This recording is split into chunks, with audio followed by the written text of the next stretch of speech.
7h05, la question santé d'Europe 1, Thomas Soto. Gaël Lopez avait 25 ans. Il aura connu une gloire éphémère lors de l'émission Rising Star de jeudi dernier sur M6. Et puis ce week-end, le drame, il s'est tué en tombant d'une fenêtre.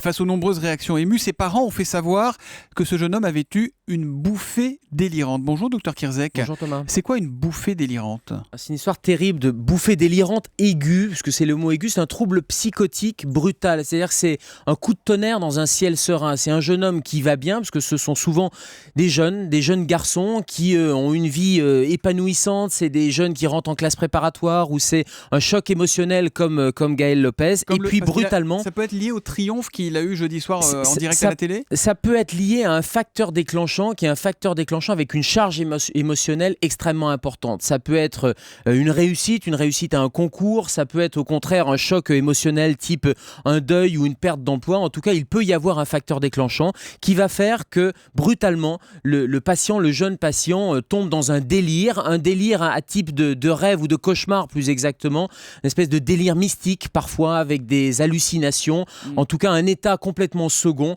qui va faire basculer la vie d'un moment à un autre. C'est proche d'un caractère dépressif ou pas, ou ça n'a pas grand-chose à voir ? Alors, il n'y a pas forcément de lien avec la dépression, dans le sens où il n'y a pas de personnalité dépressive. C'est, quand on dit coup de tonnerre dans un ciel serein, c'est que tout va bien avant, la personnalité est absolument pas modifiée, et brutalement, il va y avoir ce délire psychotique qui va intervenir. Donc, c'est pas forcément lié à une personnalité dépressive. Mais ça dure combien de temps ? Ça dure quelques minutes, ça dure une heure, une journée ? Est-ce que les proches ont le temps de s'en apercevoir ou pas ? Alors, les proches s'en aperçoivent parce que c'est un délire avec un ancrage encore dans la réalité. C'est-à-dire qu'il n'y a pas de perte dans la réalité. La personne est encore cohérente, mais elle va avoir un comportement incohérent. Et vis-à-vis des proches, c'est quelqu'un qui va sortir dans la rue, qui va avoir des comportements violents contre lui-même ou violents contre les autres, avec toutes les conséquences judiciaires qu'on peut imaginer, et toutes les affaires, les faits divers qu'on peut imaginer aussi. Ce sont souvent des bouffées délirantes. Qui va poignarder tout le monde, dans la rue sans qu'il ait une personnalité psychiatrique, en tout cas étiquetée comme telle avant. Donc les proches s'en aperçoivent bien sûr,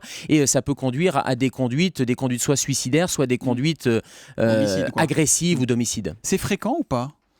Il n'y a pas de chiffres, il n'y a pas d'épidémiologie. On sait que c'est souvent des jeunes de moins de 30 ans qui sont tout à fait intégrés socialement et qui vont basculer dans ce trouble psychotique. Et puis surtout, il y a une évolution qui est assez particulière. Il y a un tiers qui ne récidivera jamais ces bouffées délirantes aiguës, un tiers qui va ancrer dans une chronicité. Le trouble va devenir chronique avec une vie parfois de délirant chronique. Et puis un tiers, c'est un mode d'entrée dans la schizophrénie ou dans des troubles psychiatriques beaucoup plus lourds. Et c'est difficile à soigner puisque c'est imprévisible, j'imagine. C'est imprévisible et il faut une hospitalisation d'urgence. Donc, c'est des gens qui sont ramenés dans les services d'urgence par la police. Il faut appeler le 15 ou le 17 et ça peut rentrer dans l'ordre comme ça peut évoluer vers des services de psychiatrie au long cours. Il est la nuit aux urgences et le matin avec vous à 7h-5 pour la question santé d'Europe 1. C'est le docteur Kirzek.